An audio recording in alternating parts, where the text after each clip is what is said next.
this sort of study may have an impact on you as a researcher, besides the research aspect having its own component compounded with the type of information that you're dealing with? How was it for you? And did it ever affect you in any type of way?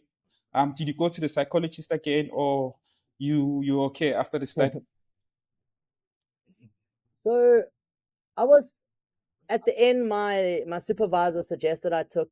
Sorry, by the way, my supervisor was Naveen Naidu. Really great guy.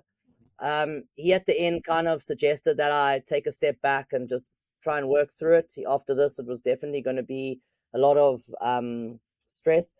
I'm quite strong with the in my head when it comes to this kind of thing. I'm always had a strong mindset, so I don't want to say that it doesn't affect me, or this kind of thing wouldn't affect me. I did think a lot about suicidal type of things afterwards, but not suicide for myself as in I'm going to commit suicide, but as in what what would actually cause someone to cause suicide? Why are people doing this? What is what is actually that blow? And not because I wanted to and I was so inquisitive, but I also to like kind of find out what are the steps in my own head. Like, is this a sign? Is this the direction now that you go? Like, I tried to just try and look at the signs in other people so that I could see if there were signs in myself to try and then prevent that.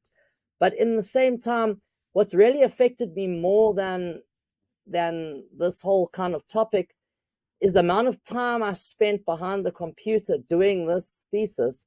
Is that when I looked at it at the end, this was more, it was like almost 300 odd pages, of work.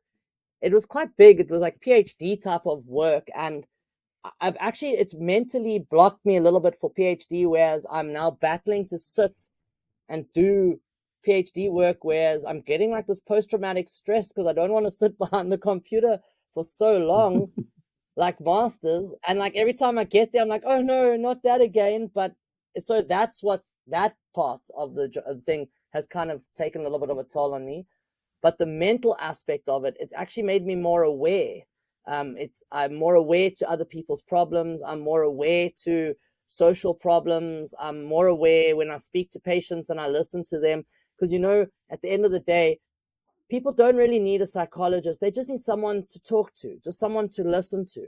And if you sit with a patient just for 10 minutes, just listen to that patient. I'm not, obviously in other countries, I'm not too sure, but in South Africa, if you just sit and listen to that patient for 10 minutes, just give them 10 minutes, you'll find that patient's problems feel like so much easier, so much less, because they've just had someone listen to them for 10 minutes.